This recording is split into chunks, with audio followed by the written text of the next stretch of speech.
Okay? Dahil nakikita din naman sa screen. Matthew chapter 2, verses 1 up to 12. Now, after Jesus was born in Bethlehem of Judea in the days of Herod the king, behold, wise men from the east came to Jerusalem, saying, Where is he who has been born King of the Jews? Where we have seen his star in the east and have come to worship him. When Herod the king heard this, he was troubled, and all Jerusalem with him. And when he had gathered all the chief priests and scribes of the people together, he inquired of them where the Christ was to be born. So they said to him, In Bethlehem of Judea. For thus it is written by the prophet, But you, Bethlehem, in the land of Judah, are not the least among the rulers of Judah. For out of you shall come a ruler who will shepherd my people Israel.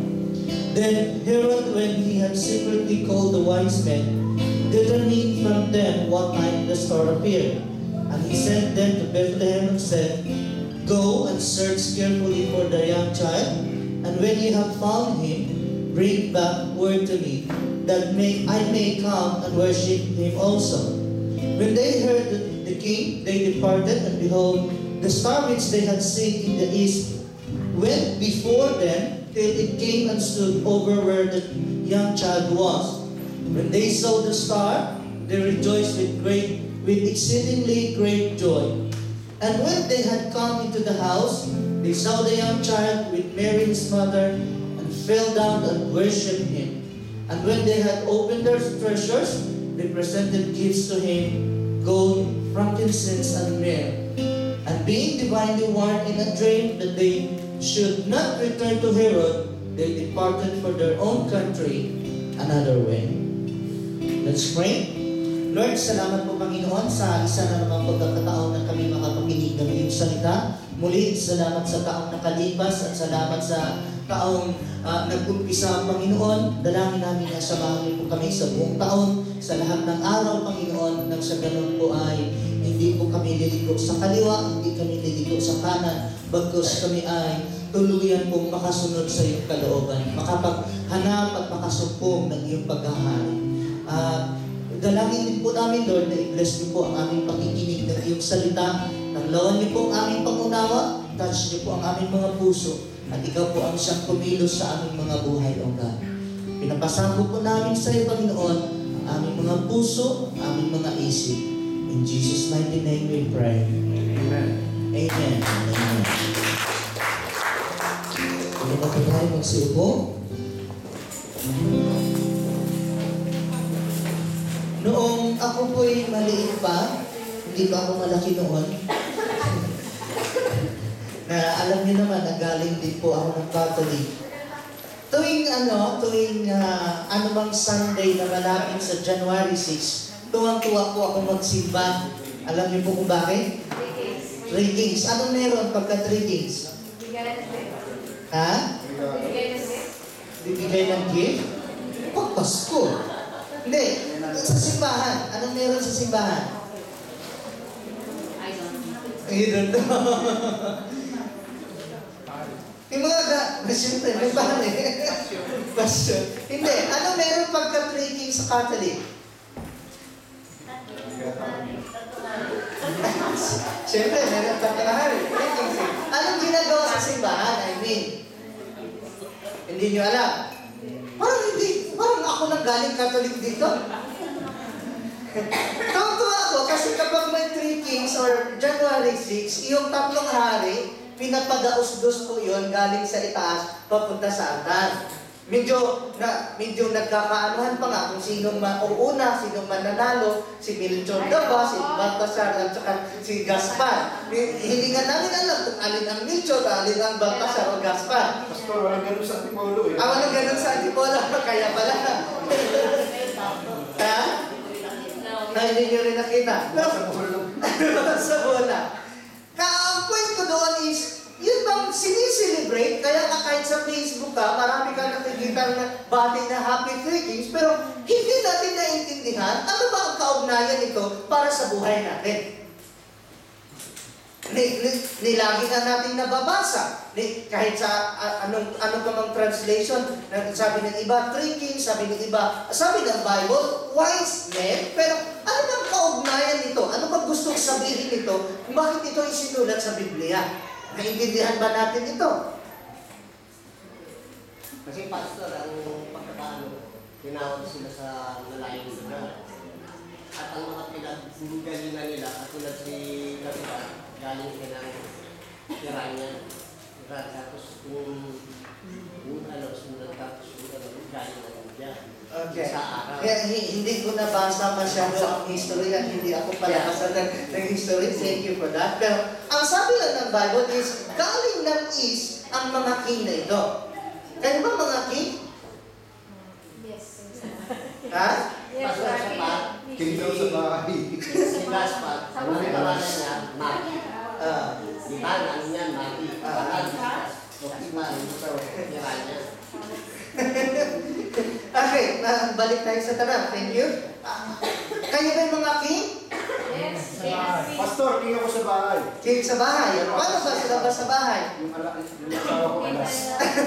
Sa Ala, asawa ko si Ala. May pinapatamaan ka. Okay, so, what made these people? Tanong ka na lang. Tinawag sila lang kasi malayong lugar sila para sumamisa sa Panginoon para makilala. Okay. Maging dito sa ating binasa, kaya sila pumunta para sumamba. Kasi ina-acknowledge nila si Jesus na King of Kings.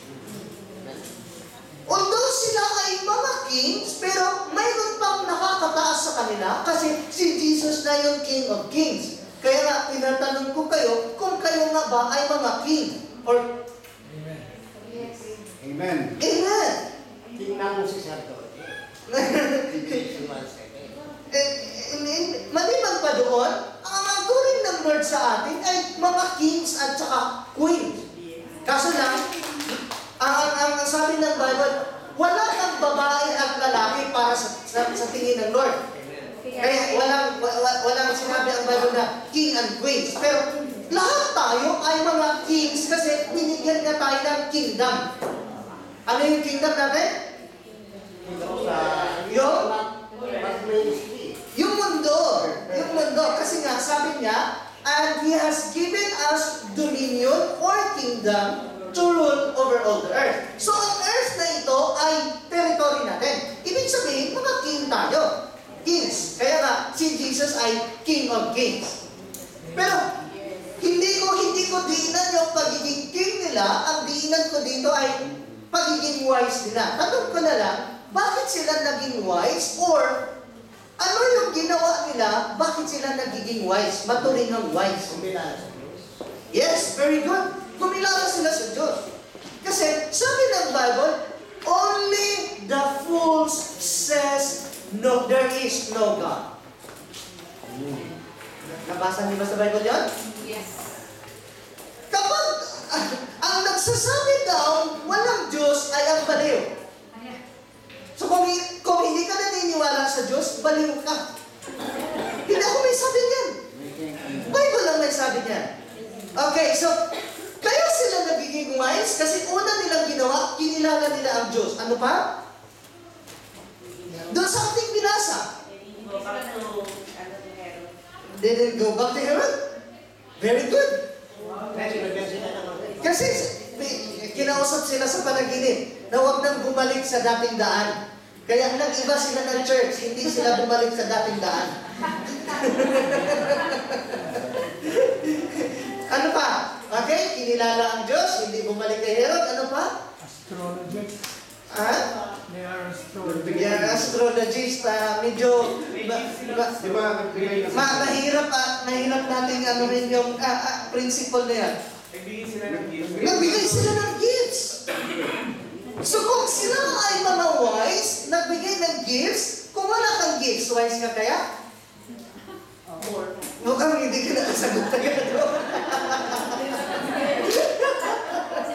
Okay, so ang aim natin sa topic na ito is for us to acknowledge Jesus to be the Lord and King of our lives. Madali lang kasing tiningnan din si Jesus as God, pero siya ba ang king? Yeah. Di, sa buhay natin. No. Siya ba nasusunod?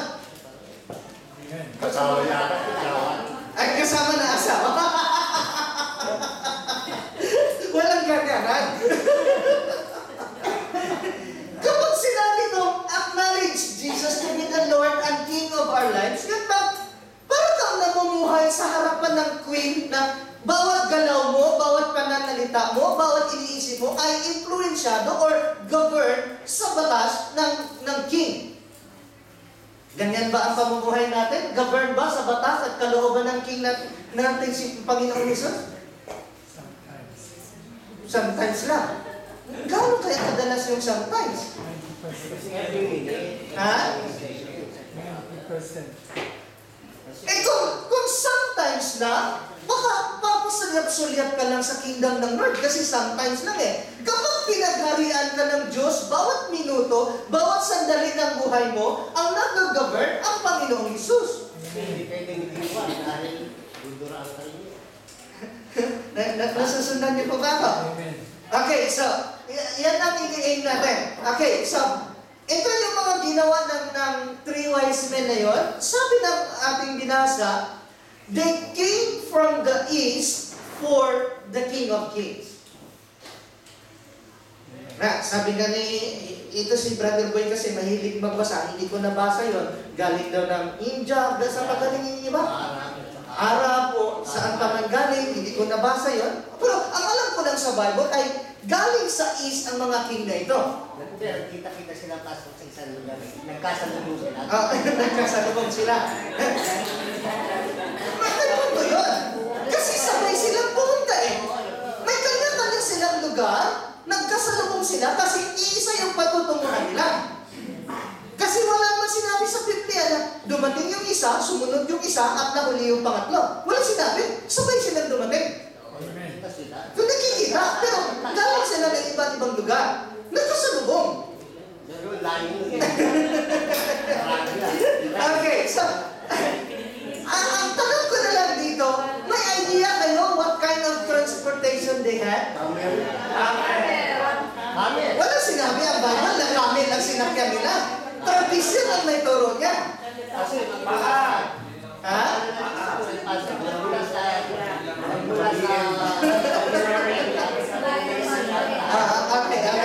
Okay. Thank you sa mga cooperation nyo. Kaya ko yan ipinapatanong sa inyo, at least man lang, maaari nga kami yung sinakyan nila, maaari kabayo. Pwede rin chariot, pero hindi natin alam. Walang sinabi ang Bible eh. Pastor, Cadillac. Ha? Cadillac.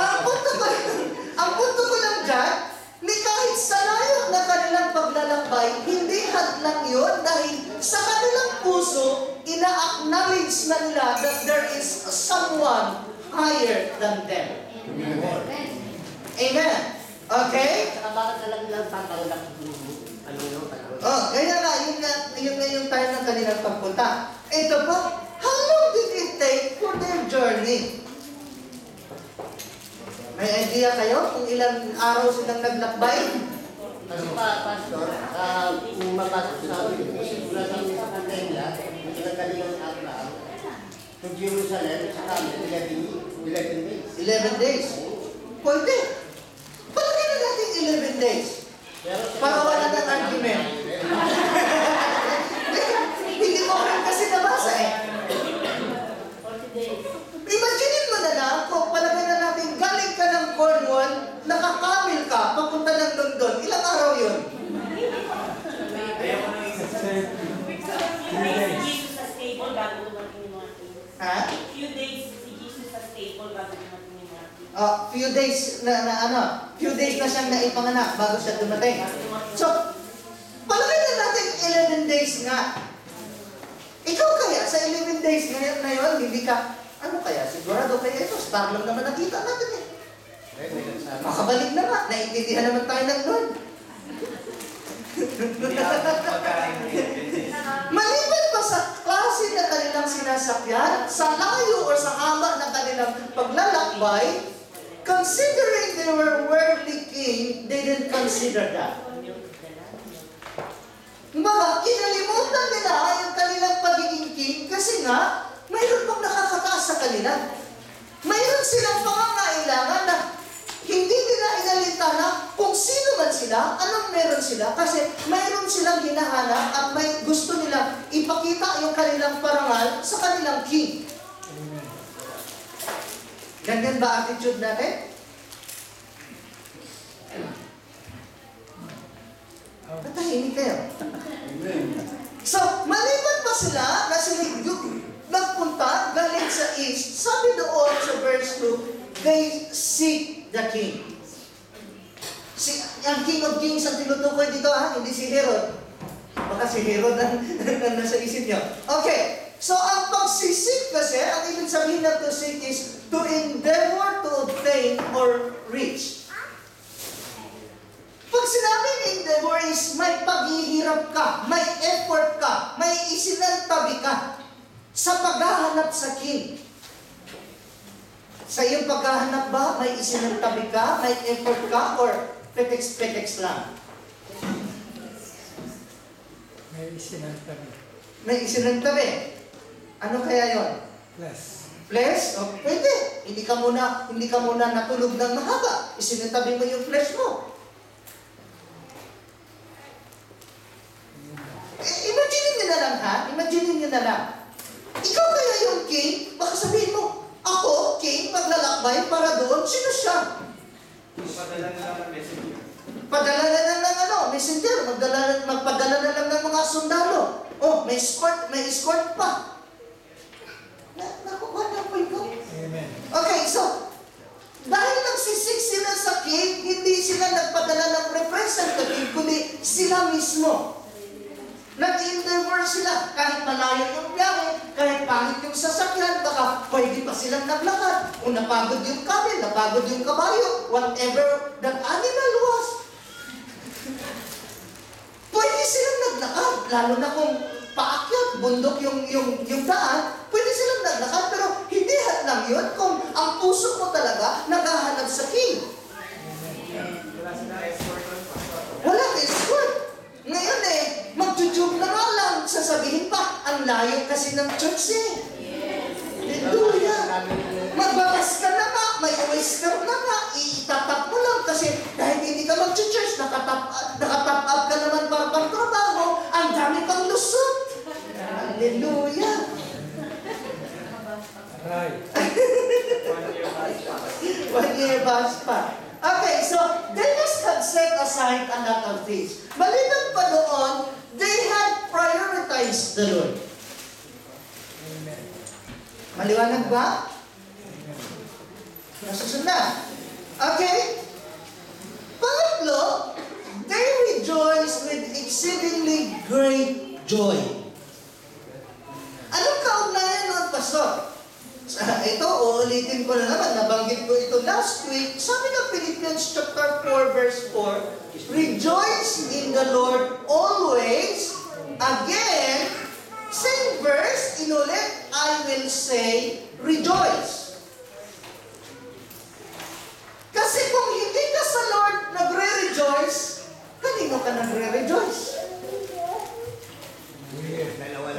Dalawa lang yan. Either sa Lord or sa world.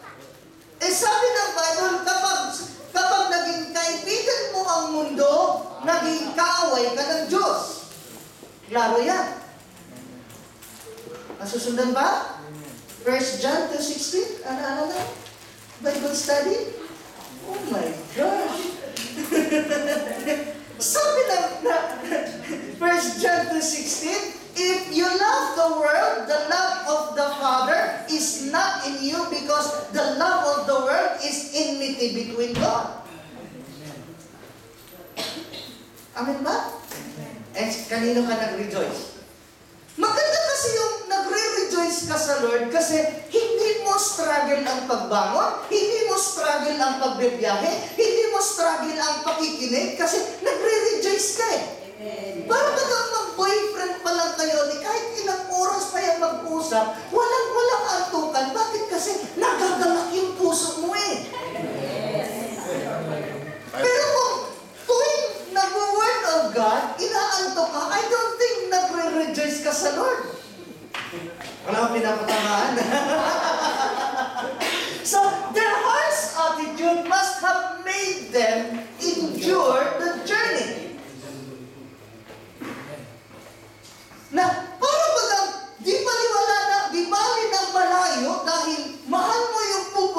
mo, hindi mo intindihin yung layo. Ito, alam ni Sister Lea, nung ako'y nasa college pa, meron akong niligawan, panglaw ang amin, meron akong niligawan na sa Calape. Palagay na natin 14 plus 45, 59 kilometers lang naman. Pagyahin ko yun ng motor, akala mo naman kung sinong mayaman, yung panggasolina talagang mga tingin-tingin iniipong baga para lang makarating doon. Pupunta ako ng Calape, pero ang weather pa naman, motorsiklo lang yun, kapag maulan, medyo alanganin ata. Pero hindi ko iniintindi yun. Bakit? Kasi nagagalak ako, kaligayahan ko na makarating sa kanya. Nasusundan nyo. So, ganun din, yung wise men na yun, yung kanilang pagre-rejoice sa Lord, yung attitude ng kanilang puso, made them endure the journey. Hindi naging malayo. Ang pinakamagandang love story sa Bible na babasa ko, sino? Sino sa tingin niya? Solomon. Ha? Si Solomon? Hindi magandang love story ni Solomon. Ang dami asawa eh. Si Sarah? Hindi. Jacob! Bakit? Kasi si Rachel yung mahal ni Jacob, nag-serve siya ng 7 years, binigay si Leah. Kasi hindi daw tradisyon na maunang magpakasal yung bunso. So sabi ni Laban, okay, ibibigay talaga sa'yo si Rachel, pero mag-serve ka sa akin ng 7 years ulit. Sabi ng Bible, yung 7 years na yon were just, it seems, few days for Jacob because of her love for Rachel. Hallelujah. Pero nyo, 7 years, parang feeling na, ilang araw lang. Ganun talaga pag nagre-rejoice ka. Kaso lang, kanino ka nagre-rejoice? Okay. Unless your heart rejoice in the Lord, you will struggle in life. Why? Kasi yung bagay na ipinagre-rejoice mo, halimbawa, nag-rejoice ka sa trabaho mo, yung trabaho mo, temporary lang yan. Pwedeng mawala, pwedeng magbago. Nagre-rejoice ka sa girlfriend mo, nagre-rejoice ka sa asawa, mamaya nagbabago yan.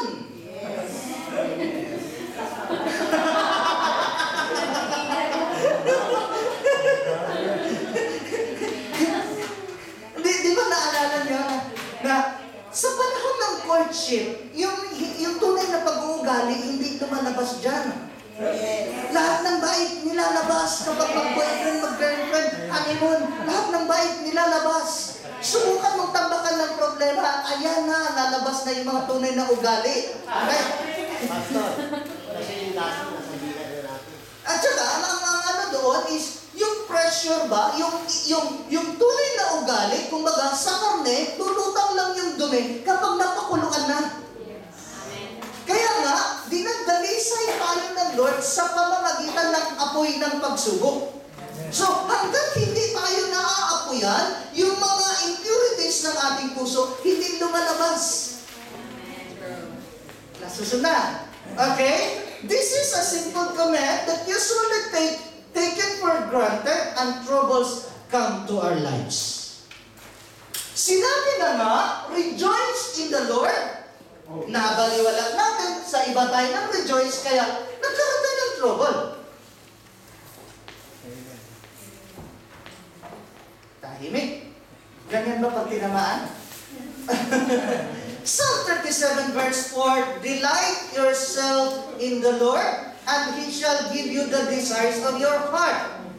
Mayroon akong hindi nabanggit. Delight yourself also. Kapag sinabing delight yourself also, ano ibig sabihin? Ha? There's another one. May isa pa, or may pinaunang sinabi. May naunang sinabi. Ang alam natin, Psalm 37 verse 4, kabisado natin, delight yourself also in the Lord, and He shall give you the desires of your heart. Bago ko ipakita sa inyo yung unang sinabi, kung itong verse na ito ang titingnan natin, ang isang dahilan o pinakadahilan, bakit yung desires ng ating heart, hindi natin nakakamtan kasi hindi tayo sa Lord na delight. Worldly yung desires natin or nag-delight tayo, nasiyahan tayo doon sa mundo. Kasi alam namin ng Jehovah. Ha? Yung ano ng Jehovah kapag sabi nila dito. Silang nagkikala dito sa natin. Pabayaan na natin yung mga interpretasyon nila. Hindi ko alam kung kanino nila pinagkukuha. So, ang point ko dito is, masiyahan ka sa Diyos. Hindi sinabi ng Bible, masiyahan ka sa trabaho mo. Okay lang kung ganyan ang nangyari. Pero unang-una ka, sa Diyos ka nasiyahan. Amen? Okay? Balikan natin ang Psalm 37 verse 3. Trust in the Lord and do good. Dwell in the land and feed on His faithfulness.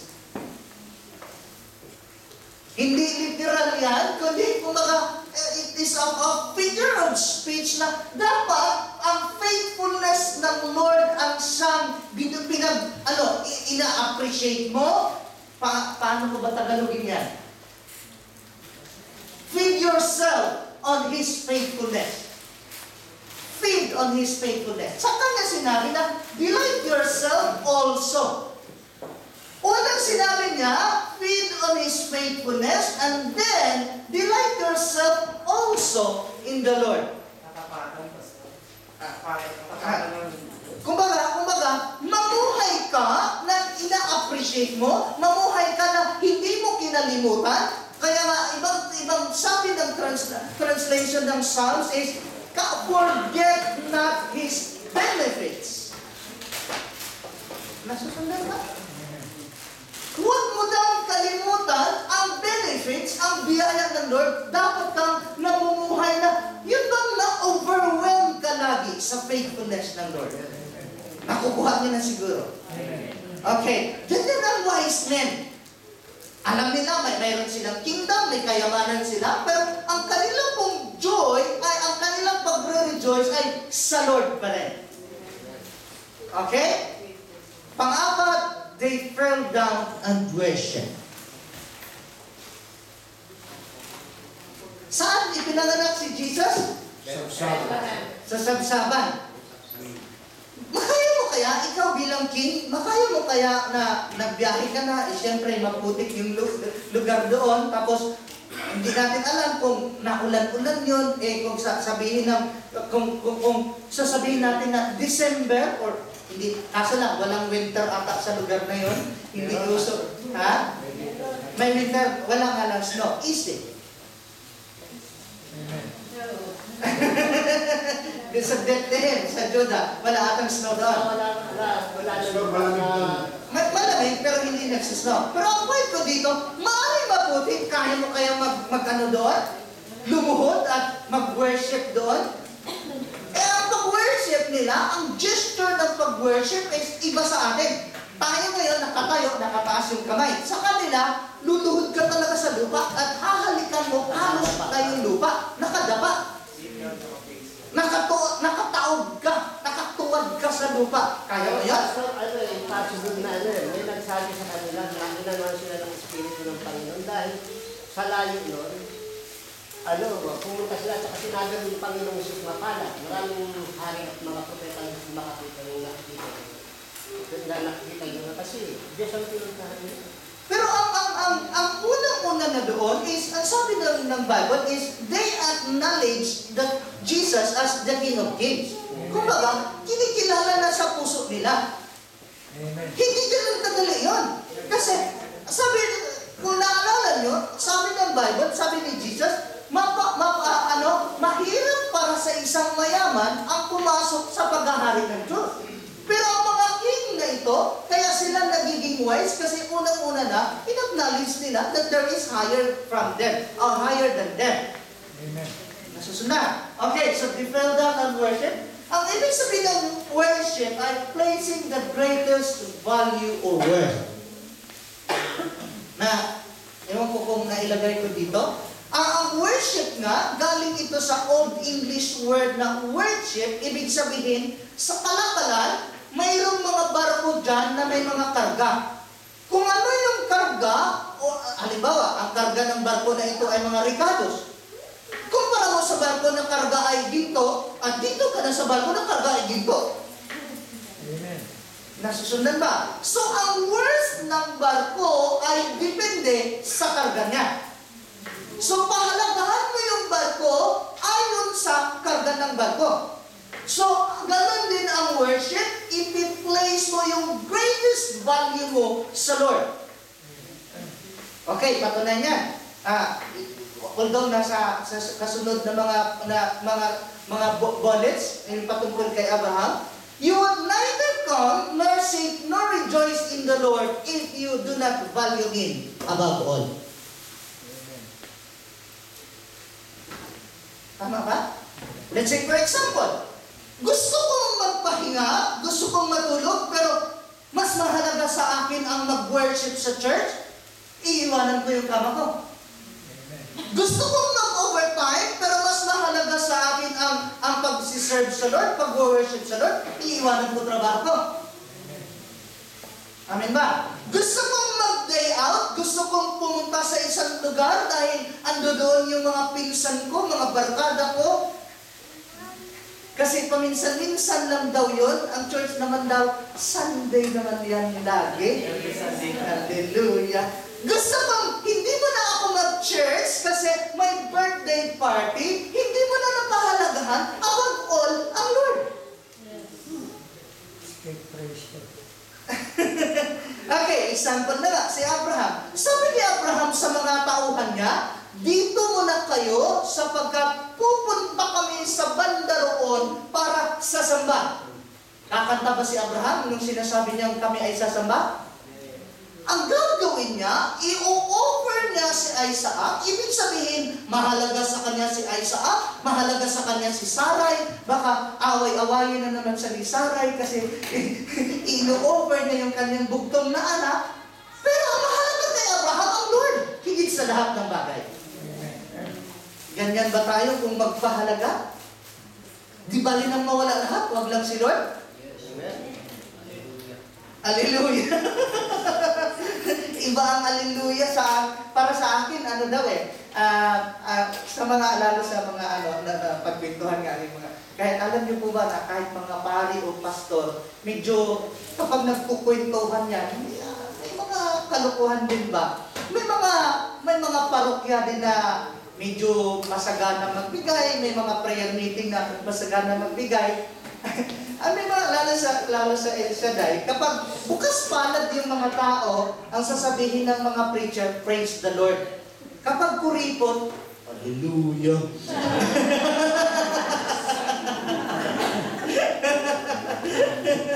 Okay, Matthew chapter 13, verse 45 and 46. Again, the kingdom of heaven is like a merchant seeking beautiful pearls, who, when he had found one pearl of great price, went and sold all that he had and bought it.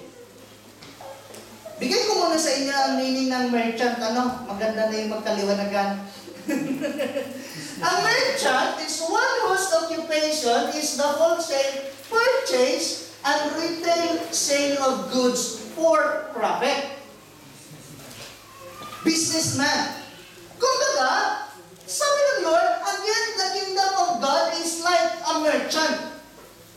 Ang ibig sabihin niya, kung gusto mong hindi ka malugi, kung gusto mong magka-profit ka sa buhay, pahalagahan mo ang kingdom of God higit sa lahat ng bagay.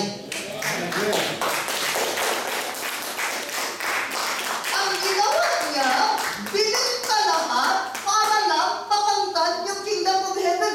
Tubo siya. Ganyan ba attitude mo? Malulugi ako pag hindi ako mag-overtime ng Sunday. Hayaan mo na yung church na yan. Nasusundan niyo po ba ako? Kaya nasa yan, pag-place mo ng greatest worth or value sa kingdom ng Lord. Business-minded ka ba? Ayaw mo bang malugi ka sa buhay? Pahalagahan mo ang kingdom ng Lord. Amen. Amen. Okay. Panglima, they offer gifts for the king. Sabihin nyo, king na nga, mag-o-offer pa.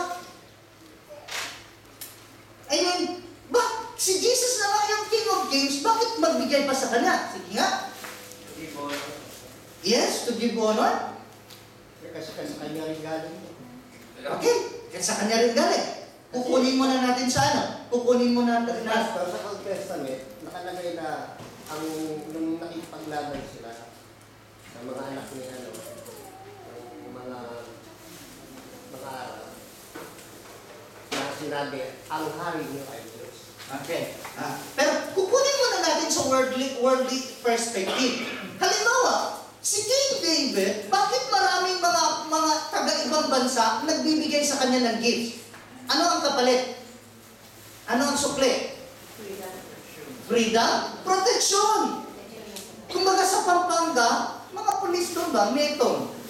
Alam mo ba kapampangan ng pulis? Metong. Kasi kapag nagbibigay ka sa king, automatic yun na ang protection ng king ay nasa sayo. Ang blessing ng king, dadaloy sa'yo. Nagbibigay ka sa king eh.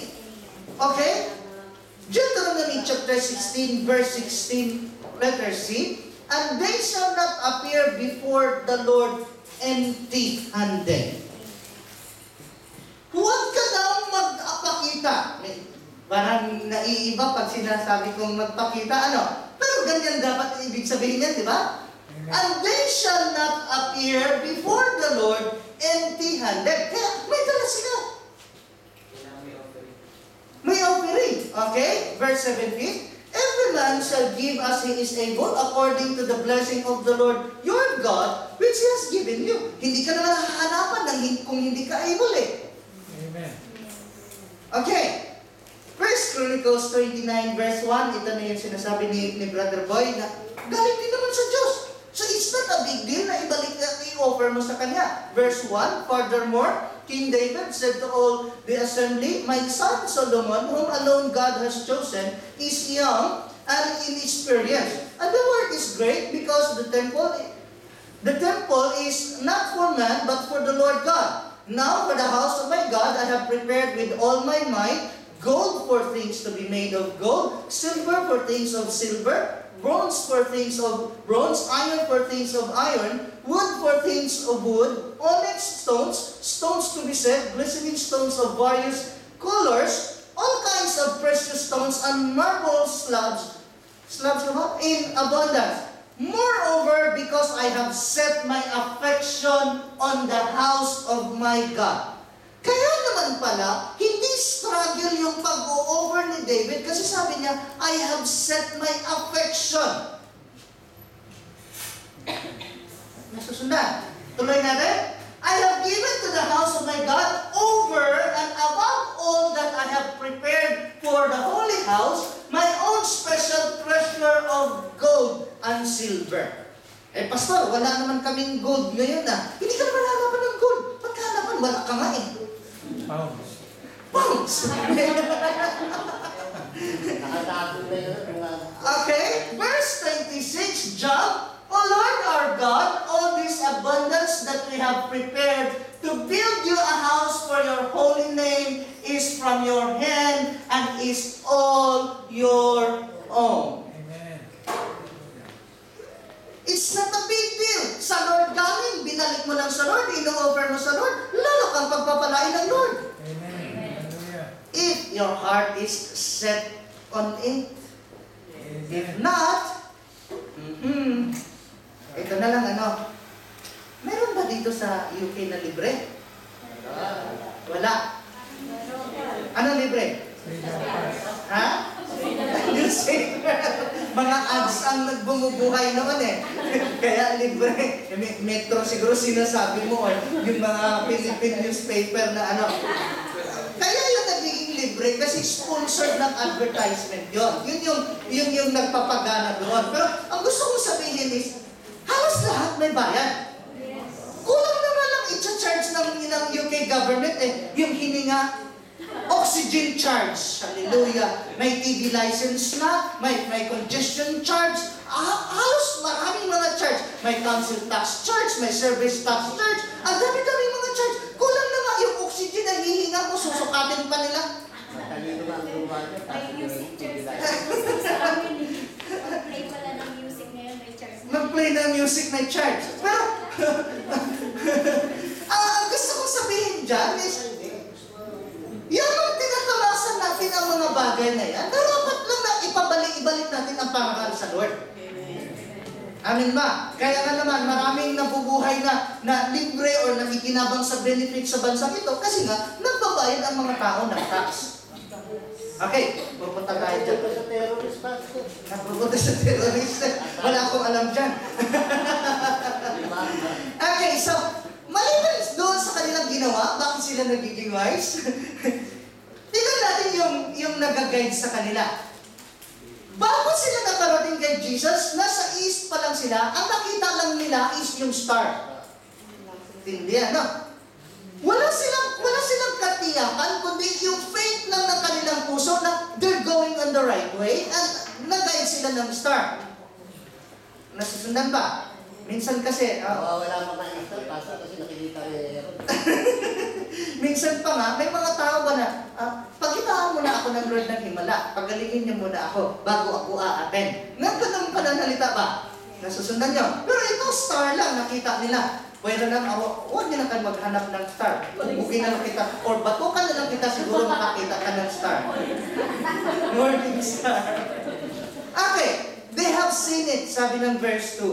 Maliban pa sa nakita nila sa verse 2, sabi ng verse 9, the star went before them.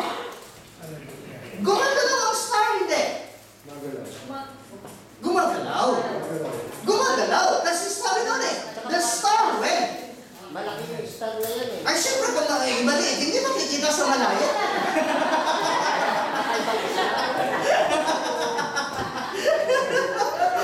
Hindi nila makikita yung mga mangingisda nga alam niyo ba mangingisda, ang ginagamit nilang kompas or binabatayan nila pauwi, yung star lang? Kaya kapag walang mga star, hirap silang umuwi kasi yun lang tinutunto nila. Dito yung tatlong star, dito pauwi. Nasusundan niyo ba sinasabi ko? Ganyan yan. Ang hirap kaya ata, lalo na yung mga araw na nasa laot ka, wala kang ilaw na makikita, nakasalalay sa star yung pag-uwi mo. Baka pagising mo, nangisda ka sa buhod, pagising mo, sibo na. Okay, so, ang star went before them, and the star didn't stay in one place and showed them the way, but was moving till it came and stood where the young child was. Sabihin mo na ginabayan sila ng Holy Spirit, pero gumamit ang Lord ng star para matuntunan ng wise men na ito ang kinaroroonan ng Lord. Tanong ko sa inyo, sa kapanahonan ngayon, ano yung mga stars na yun? Star of David. Ha? Star of David. Star of David? Wala akong nakikita sa Bible, Star of David. Alam ko Day of David, pero Star of David? Star of Israel. Ha? Lahat ng Israel? Pwede, pero tingnan natin ang ano. Ang nasa Israel, ita na Israel. Tingnan natin ang Daniel chapter 12 verse 3. Those who are wise shall shine like the brightness of the firmament, and those who turn many to righteousness like the stars forever and ever. Tagalogin? Ang sino daw nagdala ng kaluluwa tungo sa paanan ng Lord, nagwiwin ng kaluluwa sa kingdom ng Lord is a star. May akay ka ba? Star ka! Kung wala kang akay, awalin mo star. Baka ito na yung kanta nilang bituin walang ningning. Balikan nga natin. Okay, sabi ng Proverbs chapter 11 verse 13, and he who wins souls is wise. Proverbs 11:30. Bakit? Hindi ko alam bakit hindi nalagay dyan. Kung ikaw daw ay nag-aakay, nagwiwin ng kaluluwa, wise ka. So kung hindi ka nag-aakay, hindi ka nagwiwin ng kaluluwa, bobo ka. Simple as that. Wala akong pinapatamaan. balikan natin yung ating goal, nakaisang taon na tayo. How about our goal of having 100 regular attendees? Best New Year's. At least, hindi ako sa inyo, hindi matupad yun. Kahit mag 100, 200 pa man tayo next Sunday, hindi pa rin sila regular. At least, nakikita nyo na nag-fail tayo sa goal natin. Kasi kung sabihin lang natin, Lord, paramihin mo kami. Nagdagdagan ng 3, okay na, paramihin lang eh. At least may ini-aim tayo, 100 regular attendees by this month. Aim natin yan last year. Susundan ba? Amen. At least kasi ngayon, kapag hindi ka nakaranas ng failure, you would not know what is success. Amen ba? Hindi mo ang isang tagumpay, hindi mo masabing successful ka or failure ka kung ang goal mo ay wala kang specific na batayan. Kasi nga, sabi ko, kapag pinag-pray lang natin, paramihin mo kami, Lord. Nadagdagan tayo ng 5 sa loob ng 12 buwan. Hallelujah! Hindi ata fruitful yun. Okay. Hindi ko na anuhin kung ano nagiging problema, isa-isahin. Pero, itong katotohanan, we don't invite that much.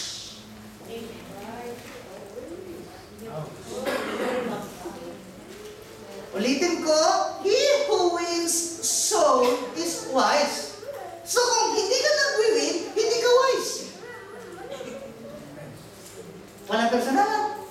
Hindi ko sinasabing kayo, tayo. As a church. Remember, ang ibig sabihin ng church ay community of believers. So, hindi ako yung church, pastor lang ako ng church, ang church tayo yon. So as a whole, as a general, we don't invite that much. Masipag tayo mag-invite pag Christmas party, may konting sayawan, katuwaan, anniversary, sana marami ulit. Pero how about ordinary Sundays? Masipag ba tayo mag-invite? Nangyayari kasi, Pastor, maraming dahilan. Maraming dahilan. Ito yung topic ni Brother Bobby.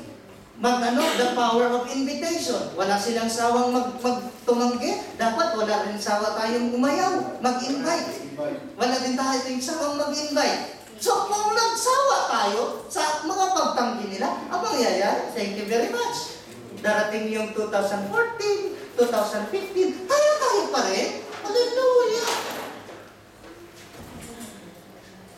Okay, maliban pa doon. We have no contact with the people to be won. Hindi ka po pwedeng mangisda at ayaw mong mabasa. Kung gusto mong magiging effective yung pangingisda mo, huwag kang matakot mabasa. Hindi ko sinasabing magpakasalat ka na. Ang gusto ko lang sabihin, may contact ka. Ganyan tingin niyo sa akin. Eto pa, we don't care that much. Sa totoo lang.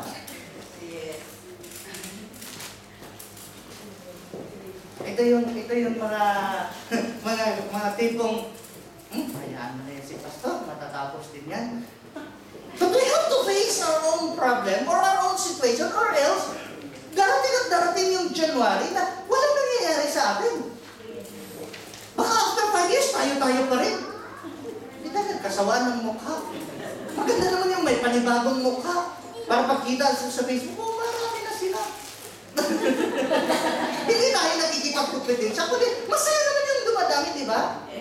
Masaya ka dumadami, pero hindi naman natin ginagawa yung dapat gawin. Patunayan ko yun sa inyo. Hebrews chapter 10 verse 25, huwag daw kaligtaan, although hindi kaligtaan yan, kundi huwag niyong pabayaan, kasi forsake hindi yan kaligtaan.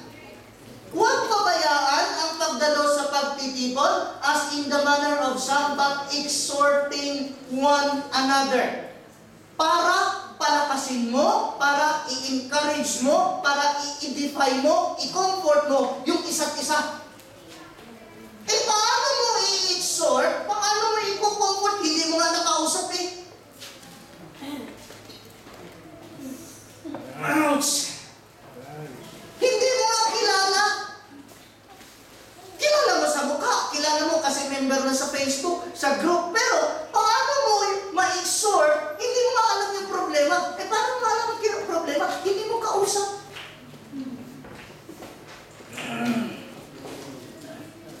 Kaya pag hindi na dumadalo, ang tatanungin nyo, eh si pastor, si ano, hindi na dumadalo. Sarap sagutin, pakialam ko. Ako lang ba tao sa church? Kaya kayo nagtatanong sa akin kasi alam nyo, ako yung nakakausap nila, ako yung nakakipag-mingle sa kanila. Hindi nyo ba naintindihan? Para sa bawat isa sa atin yan, exhort one another. Eh paano mo ma-exhort? Hindi mo nga nakausap. Magkakilala lang tayo kapag nasa loob ng simbahan. Baka pag nagbanggaan pa kayo sa bus, hindi pa kayo, uy, ganyan ka rin, di ba? Tama ba ako? Ha? Tama. Ito ha, hindi ito perfect. It might not be an ideal na makiinom ako, pero tingnan natin ang Biblia. Matthew chapter 11 verse 18, ito yung binanggit ni Brother Boy sa camp sa Wales. For John came neither eating nor drinking, and they say he has a demon. Si John daw, hindi nakikinom, laging nagpapas. Sabi ng mga Pariseo, may demonyo. Ito naman si Jesus. The Son of Man came eating and drinking, and they say, look, a glutton and a wine bibber, a friend of tax collectors and sinners, but wisdom is justified by her children. Okay, hindi ideal, pero hindi ideal na makiinom ako para lang malaman ko, makilala ko, masabi nila na may pinagsamahan. Pero kung si Jesus nakikiinom, who are you or who are those self-righteous people na sabihin makasalanan ang uminom? Pero kaya lang siya nakikiinom, nagiging friend of tax collectors and sinners kasi wisdom niya yun para maabot niya yung mga tao na yun. Amen. Okay. May nag-judge sa akin, nalasinggo daw ako, dahil nakikinom ako kina Nunoy, kina Aris. Sino ba nag-invite kina Brother Milo at kina Sister Lily? Sina Brother Nunoy, Sister Nori.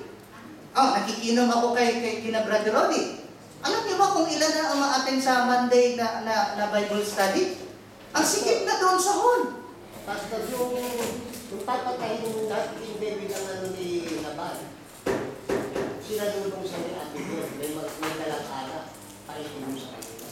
Dahil hindi ubus, hindi ang dami. Baga, over yun. Hindi masyadong nakaano yun dito. Pero ang point dito is, hindi sa pag-iinom, kundi sa pag-swimming.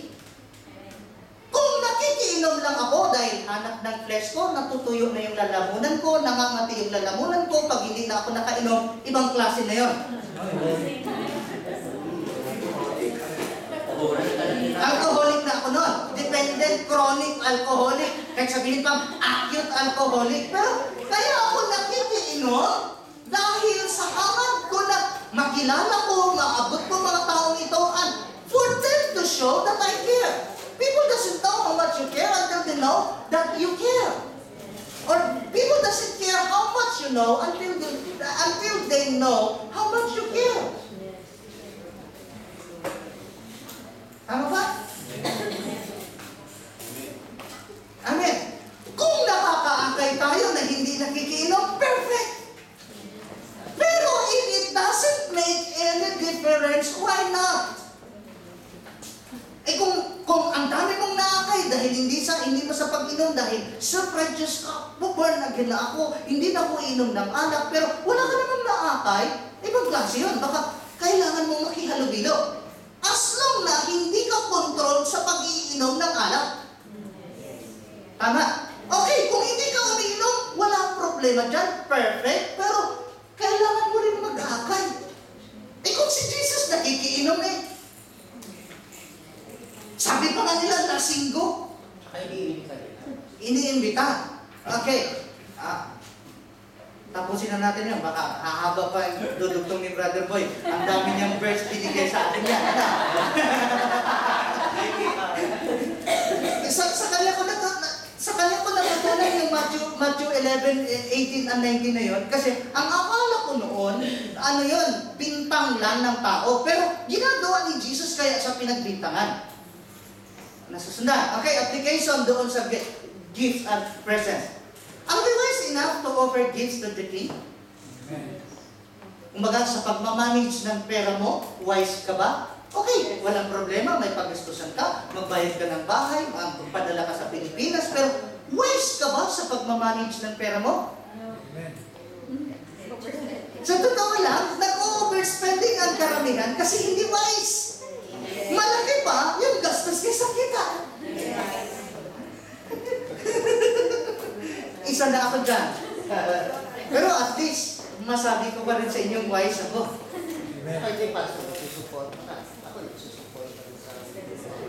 Ay, ako hindi lang suporta. May personal investment talaga ako. Okay. Ang kanina pong gifts, gold, frankincense, and myrrh. Okay, hindi ko na isa-isahin sa inyo. Hindi na tayo makakarelate. Wala na tayo sa Old Testament. Ano yung mga gifts na yun? Personal application. Sa mga oras natin, are we offering our quality time to God? May kausap ba ako? Sa isang linggo, ilang oras? Sige nga, sino magaling sa math? Ilang oras sa isang linggo? 7 lang. 7 days in a week. 168. Mayroong 168 hours in a week. How much of it have you given to the Lord? Ha? 100 hours. Siguro sa mga choir, dahil maaga silang dumarating, alam niyo ba ang mga choir, 9:30 ang curfew nila, dapat 9:30 andito na sila. So 8:30 or 8:45, andito na karamihan mga yan. Uuwi mga yan, siguro mga 6:30, 7. Palagay na natin 8 hours a week. Paano nila yung iba? Kung wise ka, dapat pati time mo, may offer mo sa Lord. 168 hours, meron ka isang linggo, 2 oras naman lang yung service, babawasan mo pa. Tatimingan mo lang yung almost word of God na.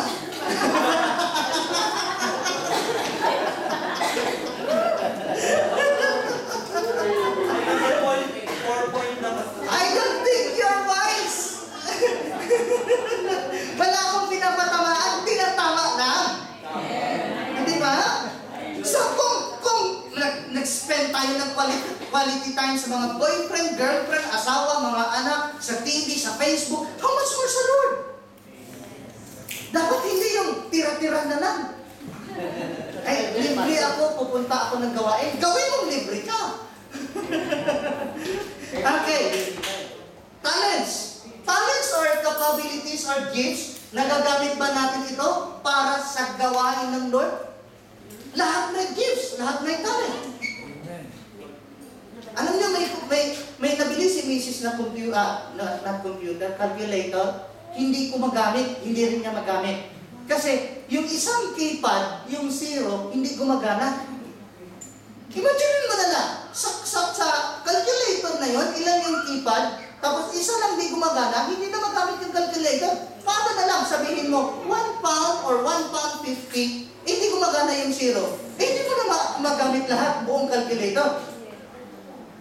Eh paano kaya yung church? Merong isang keypad, isang taong hindi gumagana. Eh paano na lang kung hindi lang isa yung hindi gumagana? Hallelujah na!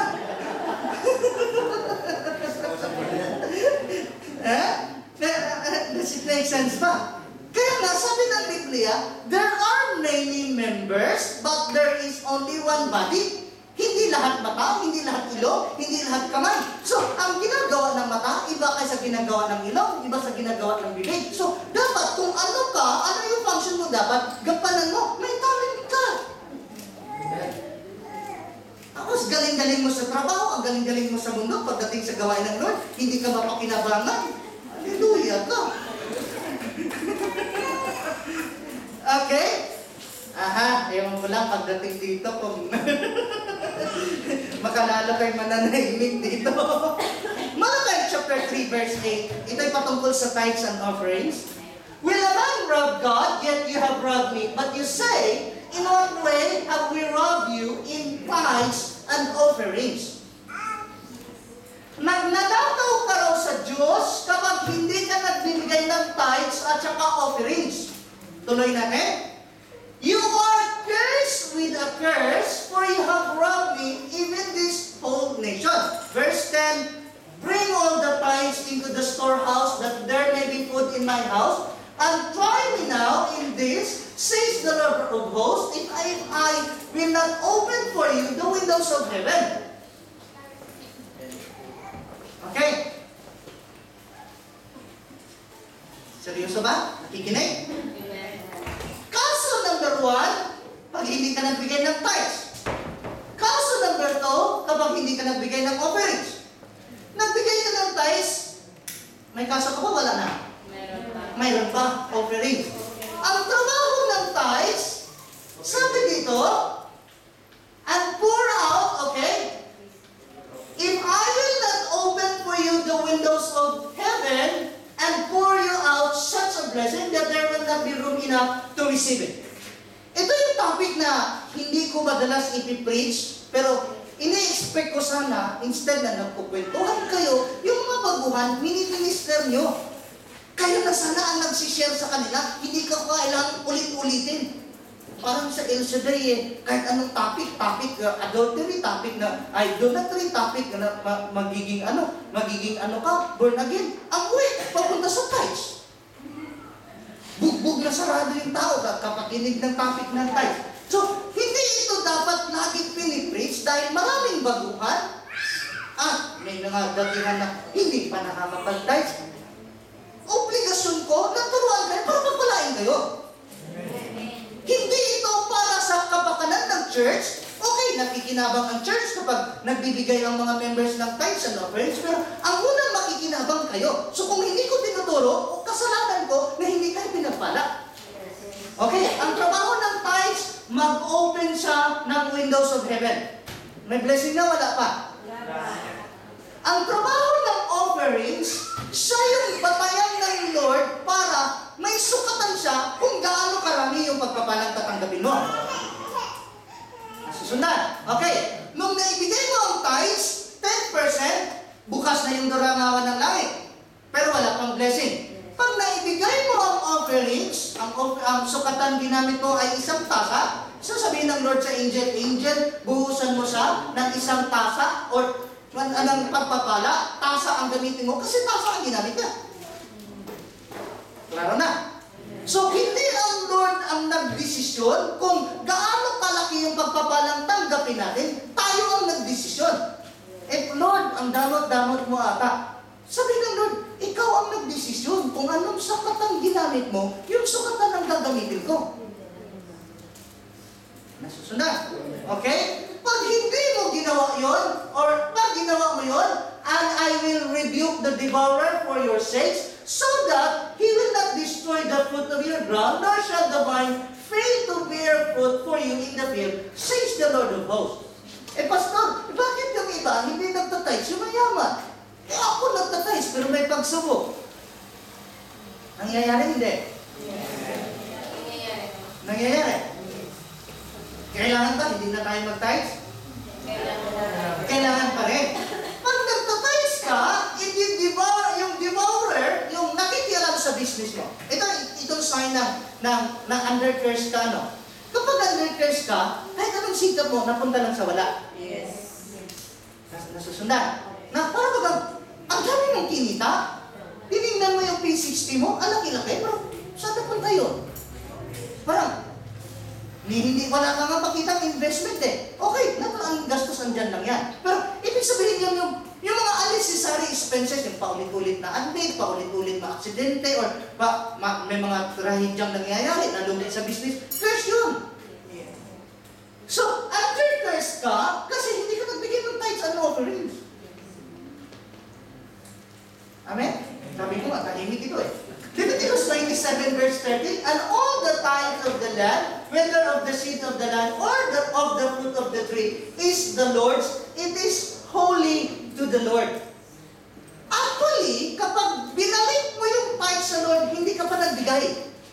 Sa Kanya yun eh. Pag hiniram mo daw ang tithes mo, if a man wants at all to redeem any of his tithes, he shall add 1/5 to it.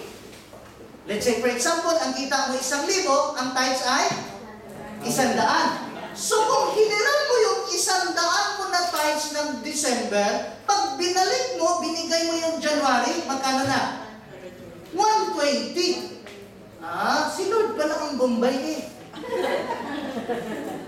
5-6.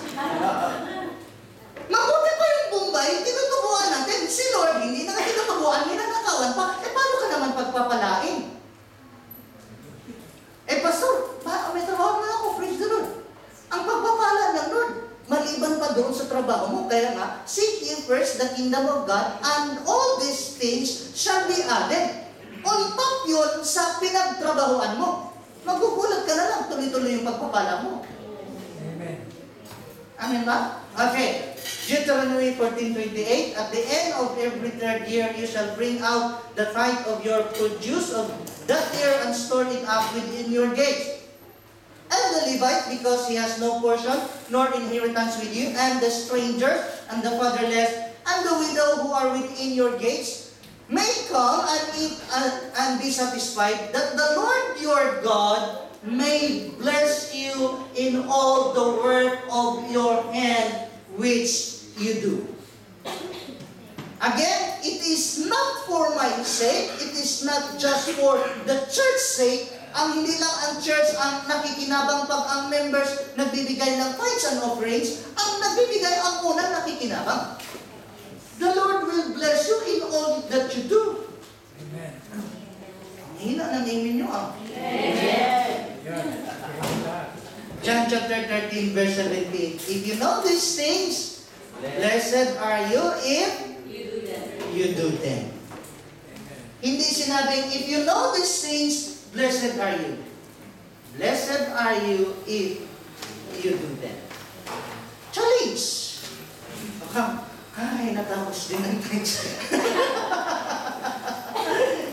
Are you wise in dealing with your time, talent, and treasure? Amen. Hindi lang tayo ng tinatanong ko, hindi lang talent, pati sa treasure. Wise enough ba tayo? Amen. Okay? Are you wise to value God's kingdom of greatest world? Amen. Pinahalagahan mo ba siya sa lahat ng bagay na, okay, pupunta tayo sa conclusion. Matthew 13:45 again. The kingdom of heaven is like a merchant seeking beautiful pearls, who when he had found one pearl of great price, went and sold all that he had and bought it. Kumbaga, dahil nasumpungan mo ang paghahari ng Diyos, pinahalagahan mo ng gusto yung ibang bagay, hindi na mas mahalaga sa iyo kasi mayroon ka na mas mahalaga pa. Mayroon kang nasumpungan. Okay, so, kayo tumayo. Sabay, ano na rin, taas ng ating mga handog sa Lord, sa ating mga tithes and offerings. Hindi lang natin tithes and offerings, kung ano ba mang bagay na gusto mong i-bless ng Lord, yung desire ng puso mo, yung trabaho mo, yung talent mo, i-offer mo sa Lord. Kung lahat lang gumagawa sa church, napakaunlad na sana ng God Most High. Kung lahat tayo nagpapagamit yung mga talents natin o pinapagamit natin sa Lord. Kaya pasalamatan natin ang Lord. Lord, salamat po sa iyong mga salita. Patuloy mo kaming pinaalalahanan. Ayaw namin maging magnanakaw ng habang panahon o Diyos. Ayaw namin pagkaitan ang aming mga sarili ng iyong pagpapala, Lord. So, sa kagaya ng iyong sinasabi, Panginoon, subukan ka namin para sa mga hindi pa nagiging regular tithers at nagbibigay ng offerings sa Lord.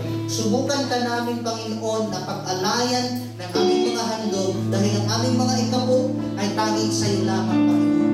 Pagmamay-ari mo ito, O Diyos, hindi po ito nagbibilong sa amin. So Lord, kagaya ni David, yamang sa iyo nagmula, ikaw ang may-ari ng lahat ng ito, turuan mo kami maialay sa iyo ang mga ito, Panginoon. Alam po namin, hindi ito kawalan, kundi profit po namin ito, Lord. Magiging business-minded po kami, magiging profit-minded po kami kapag ginagawa po namin ang mga bagay na nyo rin po ang aming mga prayer request. Ito man ay kagalingan, O Lord God, let it be granted to them in Jesus' name. Ito man ay trabaho, O Lord, ito man ay biyayang pinansyal, ito man ay biyayang material, O Lord God. Pagpalain niyo po ang aming mga puso, Lord, nang sa ganun matuto kaming masihan sa iyo. Matuto kaming mag-rejoice in you, Panginoon, and feed on your faithfulness, and the desires of our hearts will be granted upon us. Lord, pinipray namin ang aming sariling church building. Hindi po ito mahirap, Panginoon, kapag kami po ay dumadami. Kaya turuan niyo po kaming mag-akay ng kaluluwa. Turuan niyo po kaming maging concern. Hindi po kami maghinayang ng aming oras. Hindi kami maghinayang magtawag. Hindi kami maghinayang tumastos o lumibre man, Panginoon. Para lang sa isang kaluluwa na madala namin sa iyong pag-aaral. Pagpalain niyo po, Lord God, ang kapwa po trustees sa kanilang mga pagpapagal, sa kanilang mga oras, sa kanilang mga treasures, O Lord, maging ang mga members ng music ministry. Bless po ang kanilang mga efforts, O Lord. Sabi mo nga, pagpapalangin mo ayon ang bawat isa ayon sa kanilang pagpapagal. Di ang nagtanim, di ang nag-ani o nagdilig, ay parehong magtatanggap ng gantimpala. Pagpalangin niyo po ang mga lahat na nagluluto, especially yung mga regular na nagluluto, maging ang mga hindi pa nagluluto, Panginoon, para makapagluto na rin. Mga talents namin, Lord, na hindi po namin ito maibaon sa aming pagkamatay, kundi magamit po namin sa iyong ubasan. Para ano man ang mga talento na kaloob mo sa amin, magagamit namin, Lord, sa ikapaglago ng gawain ito. Higit sa lahat, Lord, bless rin po ang aming mga mahal sa buhay. Lalo mga hindi namin kasama, Lord, mga walang pagkakataon na makapiling ang mga mahal sa buhay. We pray for our loved ones, Lord God. Maging mga nasa Pilipinas man o nasa ibang bansa, pagpalain niyo po sila, Panginoon, alang-alang sa amin, alang-alang sa iyong pangalan, na masabi din po na, masabi kagaya ni Laban, Lord, na masabi niya, magmula dumating si Jacob sa kanyang sambahayan, lubos mong pinagpapala ang kanyang tahanan. Bless also our employers, O God, our employments, mga pinagdadaluyan ng iyong pagpapala. Ang sa ganun po, O Diyos, alang-alang sa iyong covenant, natutupad din ito sa aming mga buhay, ang aming mga employers, iyong proteksyonan, aming mga trabaho, Panginoon, yung mga wala pang trabaho, bigyan niyo po ng trabaho, O Diyos, sa pangalan ni Jesus. Sa lahat, Lord, bless niyo po ang aming mga puso para pagdating sa oras, mayroon kaming disiplina, maibigay namin ang quality time sa iyo, Panginoon. Dahil sabi mo nga, Lord, those who diligently and seek you early, you will be found by them. So Lord, inaangkin po namin na sa mga susunod na pagtitipon, mayroon pong good discipline sa oras, na hindi po kami, hindi po walang parusa o walang penalty na late, Lord God, or hindi na namin hindi sabihin, better late than never. Pero mas maganda yung on time kami, Panginoon. Gigising kami na maaga at makarating kami ng maaga.